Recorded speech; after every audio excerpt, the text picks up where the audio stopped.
Tropical storm Kirk approaches Barbados. Boat owners prepare for any challenge from Kirk. And the Ministry of Youth Affairs to tackle the issue of youth unemployment. Credible, balanced, committed. This is the CBC Evening News. Very good evening. I'm Lisa Broom with the CBC Evening News. In our top story tonight, Barbados is on full alert in the event that Tropical Storm Kirk badly affects the island. This from Acting Prime Minister Dale Marshall after he wrapped up an extensive meeting with the heads of departments involved in emergency procedures at government headquarters. Mr. Marshall says the system is expected to affect Barbados between 8 a.m. and 1 p.m. with between 2 and 4 inches of rain and gusty winds expected. He says government schools will remain closed and he's urged private institutions to follow suit. We will be convening again tonight around 11 o'clock when the next bulletin will be available. And at that time, we will make an informed decision on the matter of a national shutdown. A national shutdown, of course, would see businesses closed, the private sector closed, the public sector closed. And if a decision is made that it comes to that, then, of course, only essential services would be operating. Whatever the next few hours holds for us, we're asking all Barbadians to take every single precaution. Well, the Acting Prime Minister adds that special preparations have been made for people in the eastern part of the island.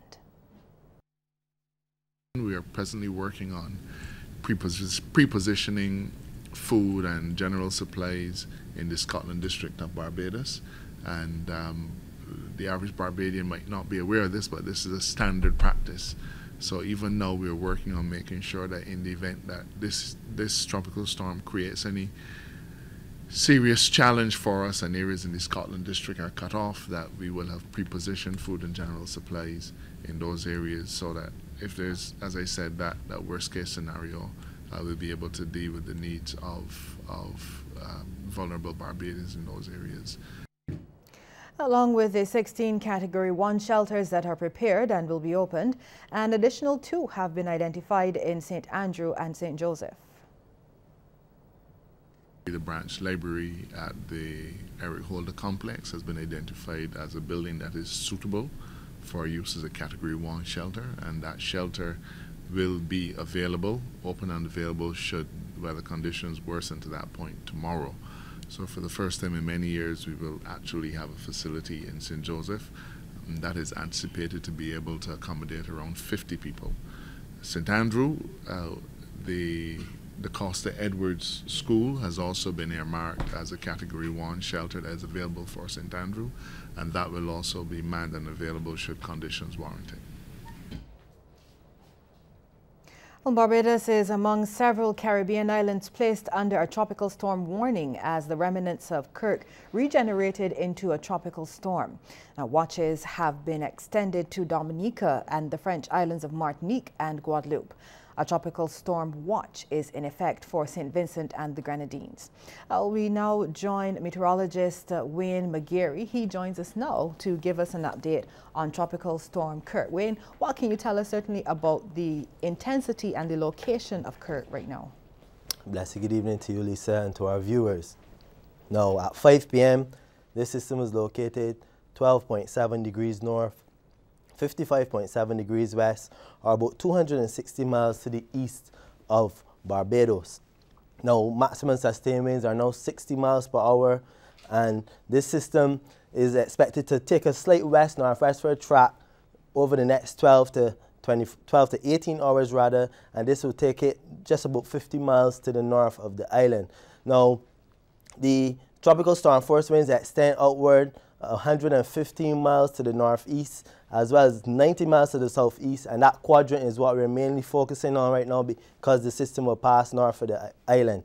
So tomorrow we're looking at an increase in wind speeds, 25 to 35 miles per hour, with gusts of up to storm force, pockets of moderate to heavy showers, gusty winds, scattered thunderstorm activity as well. Of course, those of you who live in flood-prone areas should be on alert and take all the necessary precautions.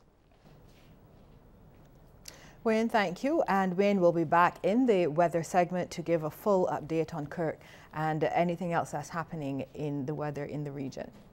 Now, as the system approaches, the Ministry of Education, Technological and Vocational Training has advised that all public educational institutions will be closed tomorrow. These include government nursery, primary and secondary schools, as well as tertiary institutions. Well, a CBC team visited a number of supermarkets in the southern and eastern parts of the island to see how Barbadians were preparing for Tropical Storm Kirk. And Minister of Commerce, Dwight Sutherland, says efforts are being made to ensure businesses are well taken care of. Kareem Smith has the details. Despite the threat posed by Tropical Storm Kirk, well into the day at supermarkets we visited, it was extremely quiet. But we still managed to run into a few people who just aren't taking any chances. I got my biscuits, I got my sardines, I got my fruits, and I have my kerosene. You understand? A variety of things I have there stock up. I'm starting a new vegan diet, so I just came to get some groceries to start that, to get that going. Okay, so are you at all concerned about the storm that's coming? Are you preparing for that? Does this shopping have anything to do with it? Not really. I've been preparing all along since I knew hurricane season was coming up. Many of the shoppers took the time to remind Barbadians that when Mother Nature is involved, it's better to play it safe. We always make sure that the pantry is stocked up with non-perishable items because not many people realize it, but food is very important. And when you're not prepared and you go in your fridge and everything is spoiled, what are you going to do then? So you always have to be prepared, even if it is not seems to be a dangerous one, because the one you believe that might not be dangerous, that's the one that may get you surprised. As Barbadians were preparing for the storm, Commerce Minister Dwight Sutherland was touring a few businesses. While at the Kendall Hill branch of Popular Discounts, he said as emergency officials work to safeguard life, his ministry is ensuring critical businesses like supermarkets are protected as well. We are working through the Department of Commerce and the Permanent Secretary to ensure that we play our part in making sure that Mr. Hall has the necessary things. Even for him, the first question that was asked, do you have a generator in the event that power goes? And he has one. He has backup. He has systems that can back up from Sprite Street to here. So he indeed is hurricane prepared. Despite the low turnout during the day, supermarket owners are expecting a rush of shoppers as the storm moves closer. Kareem Smith, CBC News. Thanks, Kareem. And while everyone was busy scampering to supermarkets and service stations to get last-minute supplies ahead of the expected bad weather, boat owners had a different dilemma. This afternoon, when a CBC team visited the boatyard next to the Belinda Cox Fish Market in Oistins, many of the boats had already been taken out of the water. Owners were busy from very early in the morning, taking special care to secure their precious cargo and protect their money makers from damage from projected choppy waters. Well, we caught up with water sports manager at Oceans 2 and Sea Breeze Hotels, Barbadian Olympian O'Neill Marshall. He was moving to get one of the hotel's attractions safely out of the water. We have a floating barge which our guests go and relax on during the day to have a cocktail on. But when weather is pending like it is now, we have to bring the barge out the water because the south coast can get really rough. So then we bring it up to Oistins, put it on a trailer and bring it on into the boat area, to the docking area, where it's safe from high winds and rough seas. Is it expensive to do this? Yeah, it could cost me anywhere between $500 and $1,000 because you have to get trailer assistance, we have to get boat assistance, and then we have to do a manpower. So these days people are not doing anything for free. But I'm kind of well known around here, so sometimes I get a lot of people that volunteer. I just do it, just as a friendship. So we tend to work around the situation. And as Kirk approaches the Caribbean, the Barbados National Union of Fisherfolk Organizations is concerned about the safety of fisherfolk, especially those currently at sea. President Vernell Nichols wants them to seek safe harbor if they cannot get home in time. Well, Barnulfo has also appealed to fisherfolk across the island to take the necessary precautions to safeguard their properties. We had our meetings last month regarding hurricane preparedness, so for them to put the necessary preparations in place to safeguard their properties and to make sure that everything is under control regarding their vessels and their properties. We are hoping that once has passed that we don't have any major damages to our vessels, but that we will monitor after the storm to see what has happened, and that I would be on standby by telephone to hear from the different landing sites what is happening or what has happened after the pass of the storm. In other news now, Minister in the Ministry of Finance Ryan Strawn says government will continue to engage the public as Barbados goes through the restructuring process. He was speaking during debate in Parliament yesterday on the Debt Holder Approval of Debt Restructuring Bill 2018. To the extent that people have questions, I encourage, through you, sir, to ask the public of Barbados to keep asking the questions of the government. Because that, sir, is what accountability looks like. And we have committed to that. So when we provide answers to people, sir, if they have more questions, let them ask the questions, sir, because we shall respond. Because we're going to take our time to make sure that when we come to the public, that it is concrete, so that people can take the word of any minister of government to the bank, sir. Because the faith and trust of your government must be sacrosanct.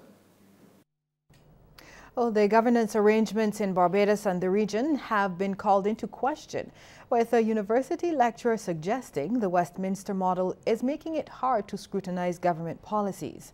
This view was expressed by senior lecturer in political science at the University of the West Indies, Cave Hill, Cynthia Barrow-Giles, during a forum on good governance. It was hosted by the St. Michael Center for Faith and Action at the Cathedral Church of St. Michael and All Angels. Ms. Barrow-Giles labeled Westminster Westmonster, saying it is not operating well. That's a given. What do we replace it with? We cannot replace it, or do we replace it with the American political system? That in itself is problematic. However, there are other models out there from which we can graft. And as a member of the Constitutional Reform Commission in St. Lucia, one of the suggestions that we made was that St. Lucians were calling for that separation of power which we do not have in the Caribbean, because they thought that prime ministers were too powerful. They thought that you needed a system of greater transparency, greater checks and balances.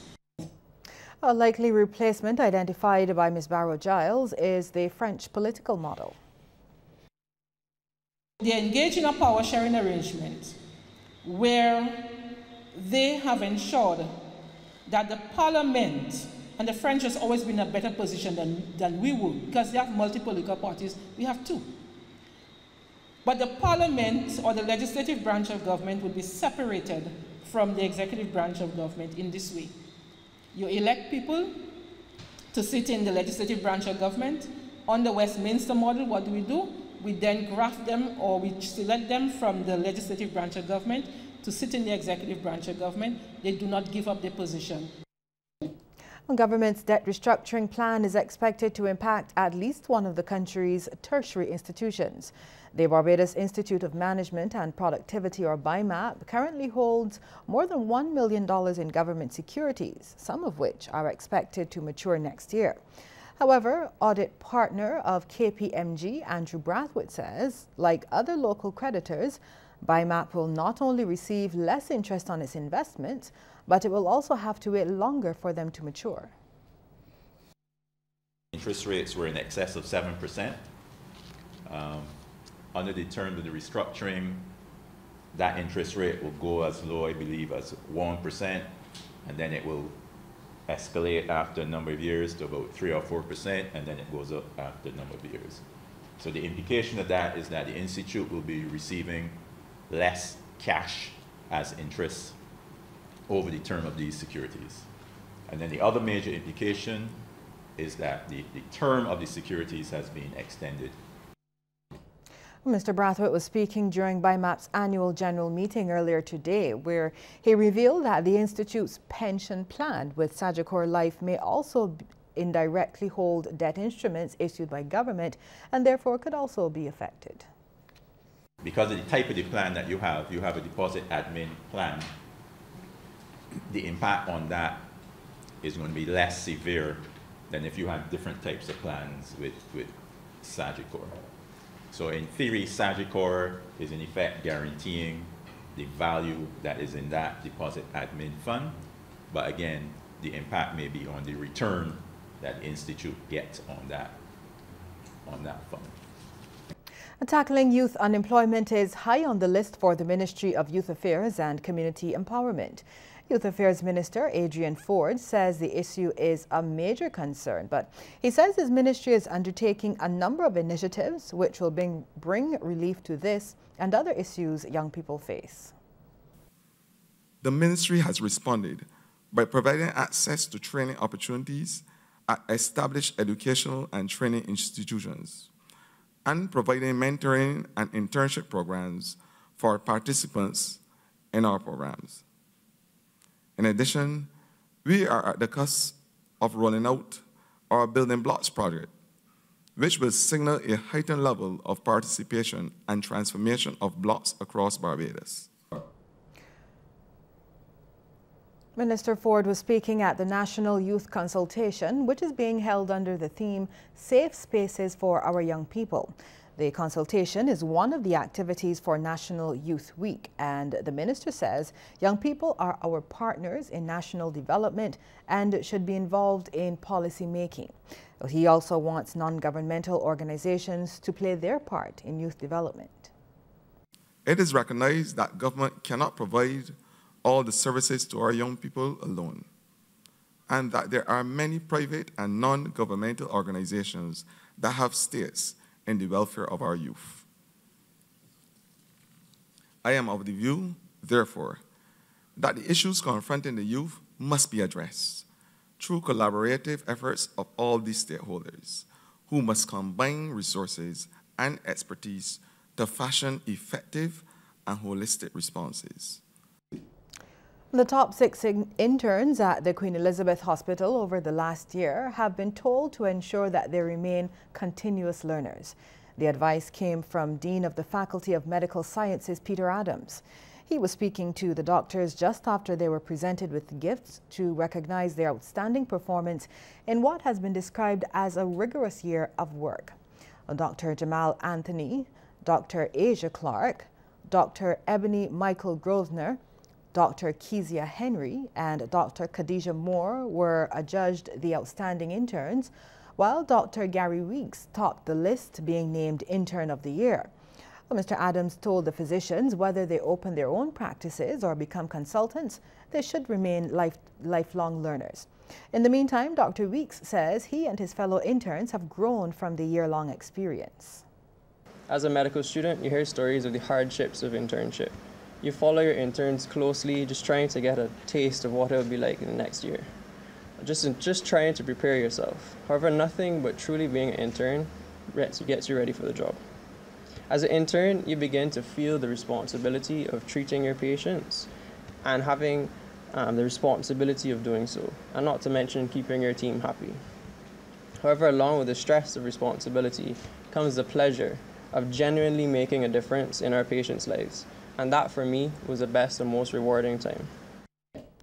The Heart and Stroke Foundation wants a zero-tolerance approach adopted within the school environment, as learning institutions should not be contributing to the obesity epidemic.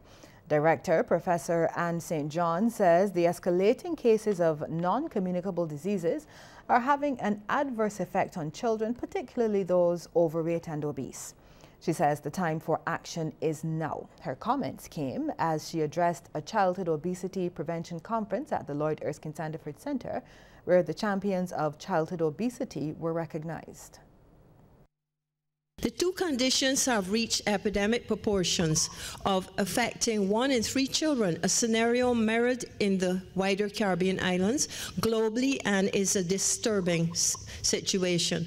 Overweight and obese individuals tend to be referred generally speaking in conversation as either very big-boned, big, or fat.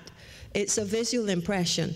The exact classification can be determined more objectively by looking at a calculated formula for weight and height, which there are standards for children. Opaho Country Program Specialist Dr. Patrice Lawrence Williams wants the region to dispel the notion that a fat baby is a healthy child. She says malnutrition is becoming foreign as the Caribbean is now facing escalating levels of childhood obesity. Our childhood obesity rates in the Caribbean are higher than the global average and are increasing rapidly, thus providing a weighty challenge to our region. In 1 decade, overweight and obesity rates in preschool children changed from 6 to 14%, which is higher than the global average of 5%. Currently, 30 to 40% of all children are overweight or obese, and at the current rate, it is projected that by 2030, this number will reach to 50%. And the program coordinator, Dr. Grace Shawan, sees partnerships as vital in the fight. And Barbadians have been reminded as well that it's their responsibility to protect the future. We are also accountable to these little ones who are placed in our control. We make decisions for them. We show them the way. We usher them to realms of success, whether it is spiritual, whether it is physical, or any other activity, or any other realm of thinking that they want to be engaged in. We are the nurturers. The Ministry of Health and Wellness is reminding Barbadians that vaccinations with at least 2 doses of the measles, mumps, rubella, or MMR vaccine remains the most effective measure to prevent the spread of measles, which is currently a global public health threat. This comes on the heels of an outbreak of measles in Europe last year, which has so far resulted in more than 55,000 cases and 74 deaths. The United States has also been affected by multiple outbreaks over the past 5 years. Now, in a statement yesterday, the ministry said Barbados remains highly vulnerable to receiving visitors who are infected with measles due to the island's relatively low 2-dose MMR vaccine coverage of 89%. It further stated that the chance of the measles virus spreading and infecting people living within Barbados and causing illness and death in unimmunized children is very high. Well, Barbados, unlike some countries in the world, view the media, especially travel writers, as development partners. Minister of Tourism and International Transport, Carrie Simmons, says Barbados doesn't share the view that the media is about fake news and is an enemy of the people. He extended a warm welcome to visiting members of the Society of American Travel Writers who are in Barbados for their 2018 Travel Writers Annual Convention. The tourism minister also voiced his appreciation for their decision to select Barbados as the first place in the Caribbean to host the meeting. He says similar to when Barbados hosts international journalists through its Visiting Journalists program, these writers are encouraged to sample what the island has to offer. We encourage their experiences. We urge them to have a culturally authentic experience of Barbados. We urge them to become genuinely immersed in the villages and the coastal communities, the rum shops, go out there and sample as widely as possible the karaokes. There's an event on Thursday nights which is called Q in the Community, where people just go into like a playing field or whatever and dance and enjoy music. We want it to be as fully participatory as possible. And then once those journalists have done that, we invite them to tell their story. Well, Mr. Simmons acknowledged that at times travel writers can be critical, and he encouraged them to be candid about the criticism.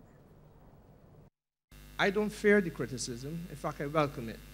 I see criticism as part of my job, quite frankly, as minister. I take criticism every day. But it helps us to do our business better. And equally, ladies and gentlemen, if you feel that there is something about Barbados that you discover that is truly magical and praiseworthy, then please tell that story too, because a little bit of praise never did anybody any harm. A two-car smash-up in St. James has left at least one person nursing injuries. As we hear in this Kareem Smith report, the accident occurred near the Folkestone Marine Park. I'm currently on the scene of what appears to be a serious accident just outside Folkestone Park on Highway 1 in St. James. It involves a grey Mitsubishi Lancer and a white Toyota Corolla. Two people in separate vehicles were reportedly involved. Fire officials are here, and one of them told me that one of the guys exited the vehicle and ran away, but the other one is here on the ground being treated for injuries to his neck. Another woman who was walking down with her son said that the two cars collided around 6:45, leaving both of them basically scampering for their lives. Reporting from Folkestone Park in St. James, I'm Kareem Smith for CBC News.